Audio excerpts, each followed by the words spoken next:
Hi everyone. Today I am discussing about method overloading and constructor overloading.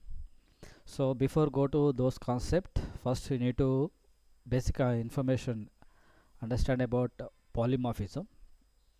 So what is a polymorphism? Polymorphism means many forms. Single function perform different functionalities. Then it is called polymorphism. Okay. So polymorphism is divided into two types actually. One is a compile time polymorphism. First one is compilation time or static, also we can say static polymorphism. So compile time polymorphism. Second one is runtime polymorphism, runtime or dynamic polymorphism. Dynamic polymorphism. So compile time polymorphism and runtime polymorphism. What is compile time polymorphism? Compiler at compilation time, which method is identified by compiler, that method only execute by JVM at runtime. Okay, compiler at compilation time, which method is identified, that method is available or not.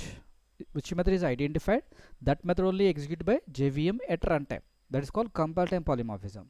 Runtime polymorphism is compiler at compilation time identified one method, but JVM execute from subclass, is called runtime polymorphism. So actually here compile time polymorphism example is, one of the example is method overloading. Okay, so method overloading means more than one methods, same name with different parameters write in within the class. Okay, method overloading means more than one methods, same name with different parameters write in within the class is called method overloading. Okay, so this is also one of the example of compile time polymorphism. So those things we see practically for method overloading. See this one. I'm take one class, that is a test class. The test class contain void add method. So this add method contain two integer arguments, int a, int b, and int c equal to a plus b. Void add int a comma int b comma int c, and int d equal to a plus b plus c. Then finally here I need to print output of c, and here also system.out.println print d. Okay, so here more than one methods, same name but different parameters. Here two arguments, here three integer arguments. Okay, so when I create object of the test class, test equal to new test, then t dot add two integer values are required here, and add of three integers 12,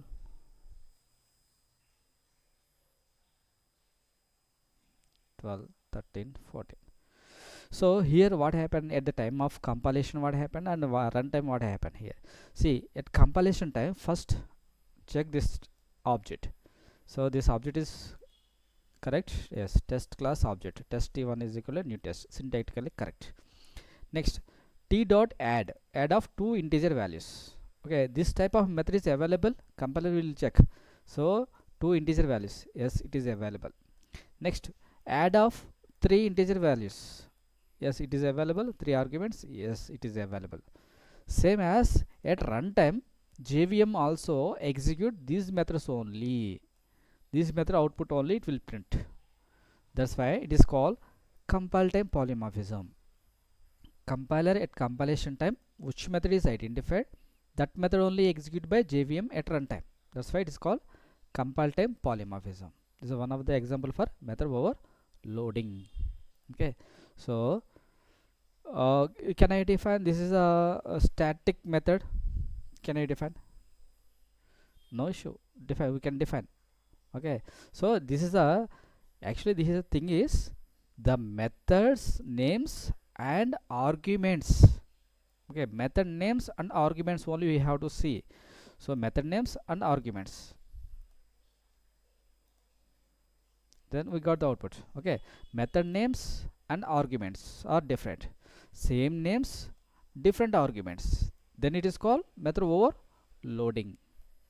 Okay, you can define different types of access scope also, no issue, but here method overloading means same names with different parameters. This is called method overloading. Okay, so for suppose I want access two values, with those two values I want to calculate some logic. I want access three values. Okay, with the three values I want to do some logic.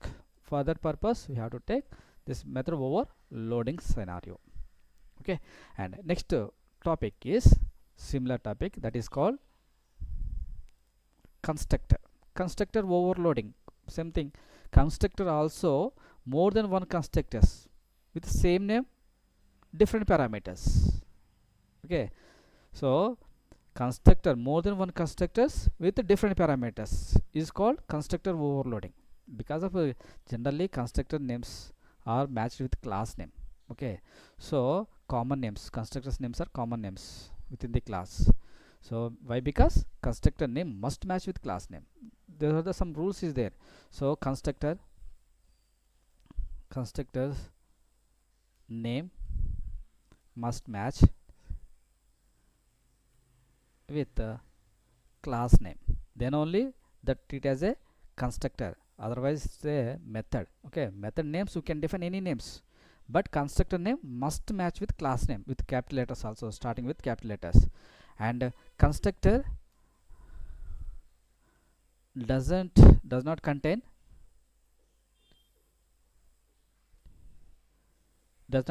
any return type, does not contain any return type. Okay, practically we will see. Okay, so these are the three rules are there, so those things we have to discuss as a theory. Okay, so next, constructor is executed only one time. Constructor is executed only one time at the time of object creation. Okay, constructor is only one time it is executed at the time of object creation, but method is we can execute a number of times using object reference name, you can call any times. Okay, but constructor is only one time it is executed when the time of object creation. Okay, then constructor is doesn't contain any return type. See here, so same rule apply here. So class name, constructor name must match with class name, then doesn't contain any return type, doesn't contain any static also, so doesn't contain any return type. Okay, so this is the two constructors, constructor overloading. Okay, so constructor name must match with class name, then constructor doesn't contain any return type. Then how to call those things? See, through object. For suppose 45 78, one more object here 66, the constructor name above name is t1, this one is t2. Done. So here when the call, this is a part of the calling constructor, the 45 value is stored into a and 78 is stored into b. So a and b two values are added, stored into c, then c is printed here. Then same as here, three values 45 78 66, those are the arguments passed into a b c d. So those are the values are added and stored into d, the d value is printed here. Okay, then finally we got the output. Yeah, 123 and 189. Even constructor, one more constructor is also there in Java, that is called non-parameter constructor. Parameter and non-parameter constructors. This is a non-parameter constructor.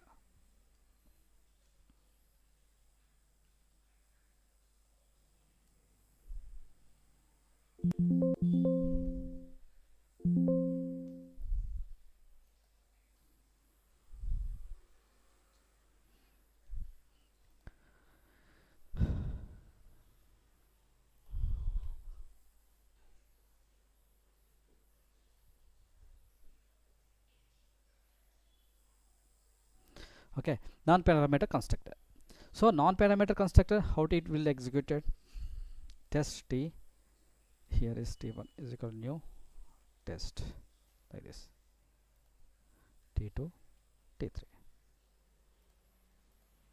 Okay, so it is called non-parameter constructor. See here. Yes. See, generally constructors are executed when object is created. Okay, user can create two types of constructor. First one is non-parameter constructor and second one is parameter constructor. Okay, so generally in Java, if you are not create any type of constructor within the class, Java compiler create one constructor that is called default constructor. Okay, that is called default constructor. So why that is the reason. For suppose if I are not define any type of constructor within the class, okay, within the class, for suppose here void display is a one method, displays a one method. So this method we can call using the object reference test class display method. So we can call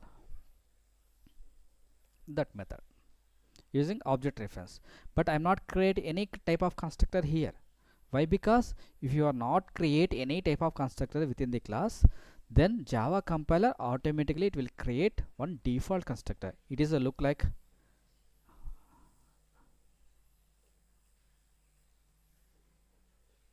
super keyword. This one is okay. It is a this is a default constructor. It is generated by Java compiler automatically in every class.